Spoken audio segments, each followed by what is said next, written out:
देखिए मोहसिन नकवी साहब पहली मरतबा चेयरमैन क्रिकेट बोर्ड बने, एक बड़े मंझे हुए साफ़ी हैं, तोल कर बात करते हैं और जिस तरह एक वज़ीर आला पंजाब की हैसियत से इन्होंने काम किया, लोग इनको एक बड़ा अच्छा एडमिनिस्ट्रेटर मानते हैं। लेकिन इनकी गुफ्तगू सुन के एक बात पर तो मैं और भट्टी साहब जो है वो सिर्फ आपको इतना ही कह सकते हैं कि जब हम बात करते थे ग्रुपिंग की, जब हम बात करते थे लॉबिंग की, तो कहते थे यार ये क्या एजेंडा आप टो कर रहे हैं। आप तो चेयरमैन क्रिकेट बोर्ड कह रहे हैं, जिनको जुमा 8 दिन नहीं हुए क्रिकेट बोर्ड को टेक ओवर किए हुए कि भाई कोई किसी लॉबी का नहीं आएगा, कोई किसी का बंदा नहीं आएगा। तो इसका मतलब जो हो रहा था पहले वो आपके सामने था। ज़बान ज़दे आम जो गुफ्तगू थी वो ऐसे हवा में नहीं हो रही थी।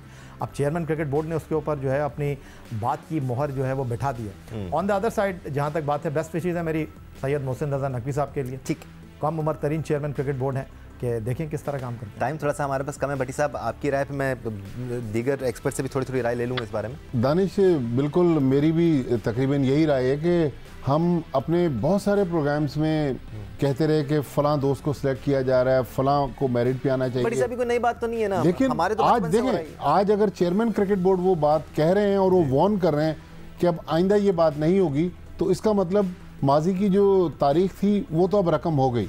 लिहाजा वो चाह रहे हैं कि अब एक नई जर्नी शुरू करें और वो मेरिट और सिफारिश से पाक हो। ग्रुपिंग के अलावा अब जैसे कोई पैसों की बात उन्होंने कर दी कि दुख होता है अगर आप पैसों को तरजीह देते हैं, पाकिस्तान से खेलने को तरजीह नहीं देते। ये भी अहम बात है, ये लीग की तरफ इशारा है गालिबन। नहीं देखें, इशारा भी है और हारिस रूफ की तरफ भी इशारा है। मगर मैं तो क्रिकेट बोर्ड से उनसे नकवी साहब से एक ही चीज़ कहूँगा कि सर सख्ती करना है ना तो एक एग्जाम्पल्स बनाएं। हम अपने उन लड़कों को जिन्होंने जेलें काटी, पाकिस्तान को बेचा, क्रिकेट को बेचा, जेल काट ली, उनको हम कॉन्ट्रैक्ट्स देते रहें, हम उनको बुला कर उनके हाथ पैर जोड़ लें।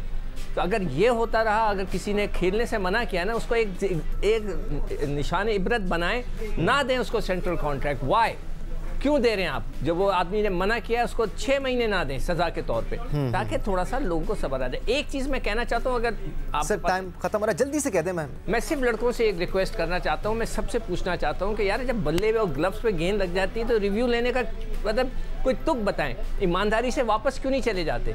हमारे दौर में तो ऐसा ही होता था। ये मॉडर्न डे क्रिकेट है कि ग्लव्स पे लग जाए फिर भी आप रिव्यू का इंतजार कर रहे होते हैं। क्या बैट्समैनों को पता नहीं लगता? रज़ाक से पूछें, कायनात बैठी है उससे पूछें कि जब बल्ले पे लगता है। सर मोहसिन नकवी की मुलाकात के बारे में पहले मैं राय ले लूँ, ये इस बारे में हम आगे चल के बात करते रहेंगे। ठीक है, अनफॉर्चुनेटली टाइम यहाँ पर हमारा ख़त्म हो गया है। I wish I could talk to Abdul Razak in कायनात अबाउट दिस मीटअप, बट और बहुत सारे शोज़ हैं, बहुत टाइम मिलेगा हमें इन बातों को डिस्कस करने के लिए। आगे भी ये डिस्कशंस और बातचीत होती रहेगी।